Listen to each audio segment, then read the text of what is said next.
Mr. Joy, thank you very much. I believe your opening statement and the conversations which you openly have with not only all members of Congress, but in particular this subcommittee and those who've waved on, is important to note that there are many of these factors that seemingly come in your purview that are difficult tasks, but some that require personal attention and a continued part of your plan.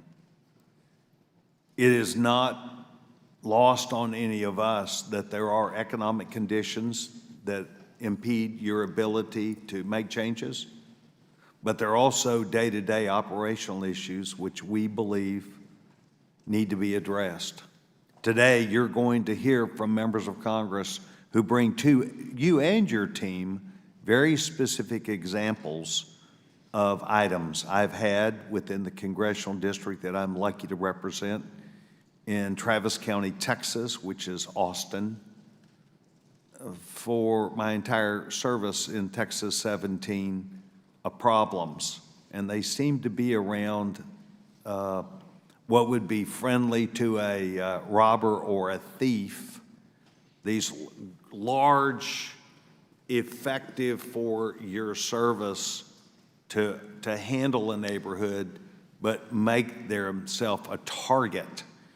Can you provide me or this subcommittee with any insight into how you view these large mailboxes that, and I'm not sure what you call them, but these large areas that then can be broken into and hundreds of packages can be stolen, and then that correspondingly the need to have people in those areas have to go to the post office, stand in line, and then the replacement therein.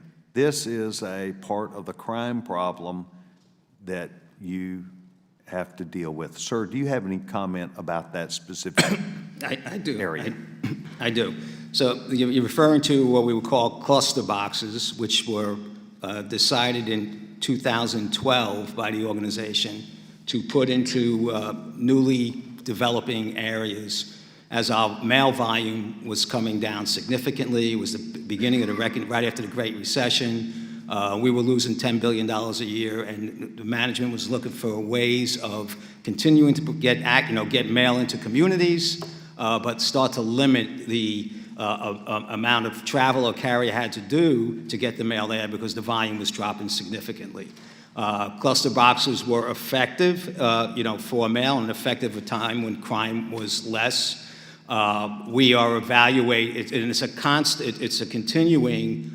It's probably the largest number of phone calls I actually get about neighborhoods who want post boxes instead of cluster boxes. It's something that we're looking at. We'll look at as we move forward, and a big part of our delivery business becomes package oriented also.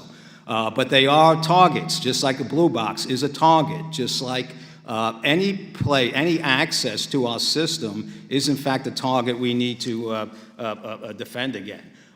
We are looking at different types of double validation in keys, because stealing our keys has been an ongoing problem for a number of years, and we're addressing that now.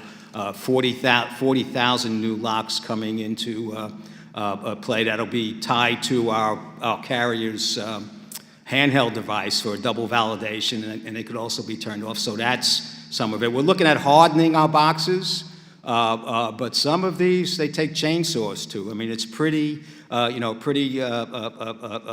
deliberate. But we recognize, and I recognize, that our success is the ability of people to conduct commerce through the Postal Service. And crime is and lawlessness has always been, throughout history, a deterrent to commerce. And we are looking at a number of ways of trying to address both the residential appeal of having a cluster box or not, which is strictly for commercial purposes from our standpoint, or from the safety and sanctity of the mail and the people, and our carriers.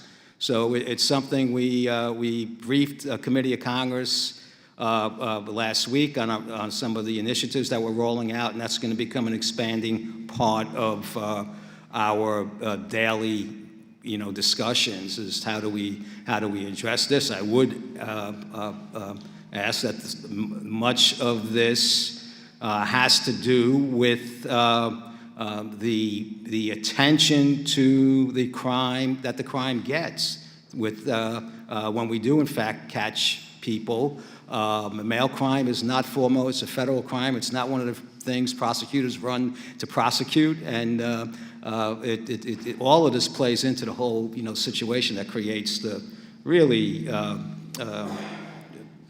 increasing nature of these happenings. General, thank you. I believe that your insistence on being open about the discussion of this issue, your openness to the frailties that are perceived not only by local law enforcement, but also making sure that we get to a better answer will help us get there, and I appreciate your discussion. I will be pleased to stay with you on this issue. I thank the gentleman. I now would